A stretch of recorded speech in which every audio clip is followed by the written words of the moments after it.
This is one of the deepest man-made shafts in the world. It drops down over 2 miles below the surface. And it's not just the miners who take the long trip below. Luckily, Lawrence Rob from Wetscape. Dr. Esther van Heerden of South Africa's Free State University is researching the survival of life deep within the Earth.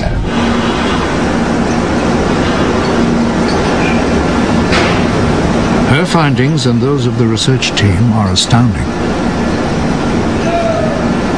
Before these shafts were excavated, there was nowhere for scientists to search. It's dangerous down here. For every half mile underground, the temperature goes up by 10 to 15 degrees. And there is the constant danger from methane. High levels of this gas would cause an explosion, so it's frequently monitored.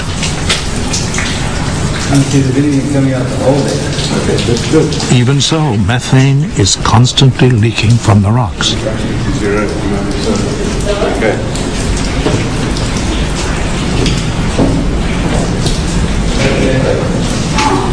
Yet life actually was found here.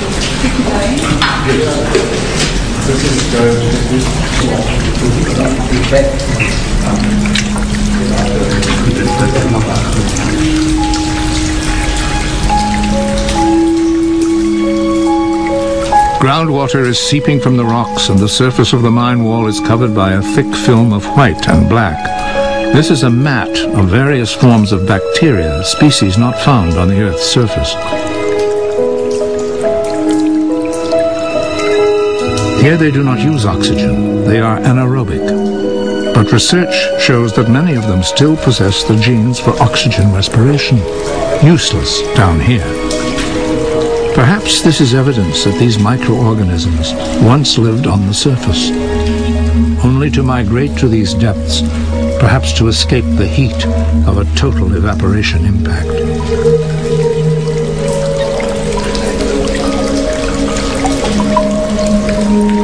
Initially, we thought that life only existed 2 feet from the surface.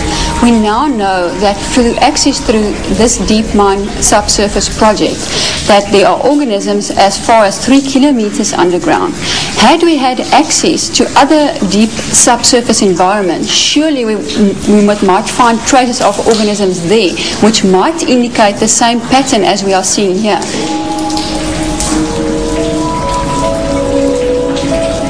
This deep underground world has been a refuge for life for possibly billions of years.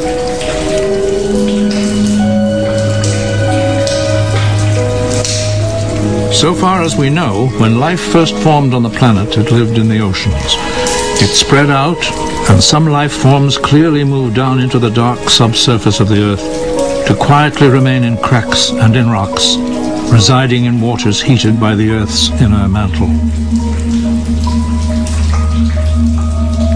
If we look at these organisms living in these environments, they have adapted to survive. Their main aim is just to survive and sustain themselves.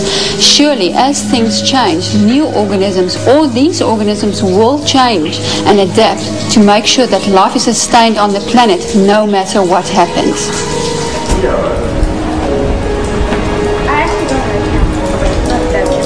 To survive is life's objective. And sometime after the total evaporation event, life must have once again returned to the surface.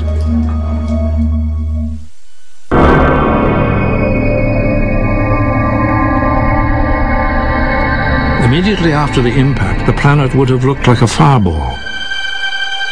But within only a year, the rock vapor would start to dissipate and temperatures would begin to drop. Because of the Earth's size and gravity, the evaporated water would not escape into space, and within only 1,000 years, the water vapor would cool and condense, and then fall back as torrential rain.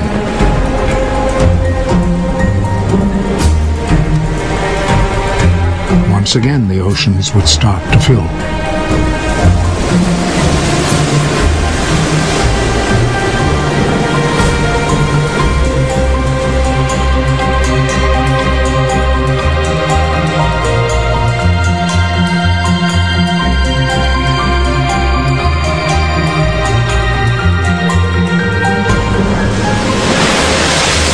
fall would be as heavy as tropical rain is today, and in only 3,000 years the oceans would have regained their original depth.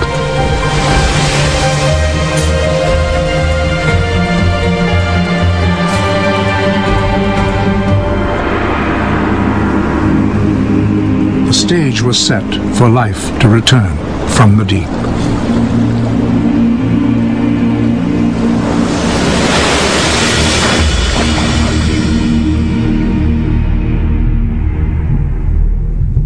There's always likely to be some area deep in the subsurface of the Earth where the heat pulse does not reach.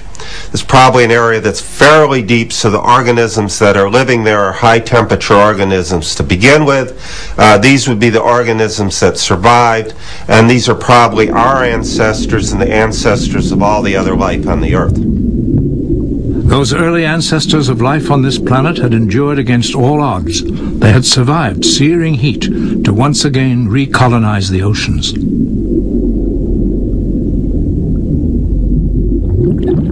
From deep within the world, from minute cracks and fissures in the bedrock, the underground life returned to the surface. Perhaps one day in the far distant future, life may once again be forced to revisit those depths. How many times this has happened, we perhaps will never know. For the next 2 billion years, life remained in the oceans of the world, drifting in the waters, taking nutrients, reproducing, and dying and living. The next challenge to life came almost 2 billion years ago.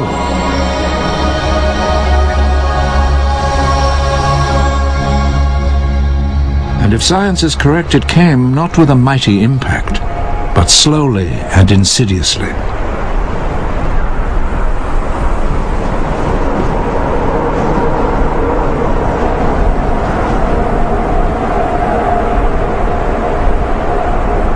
For millions of years at a time, the planet was shrouded with a thick covering of ice. Life endured that too, but how?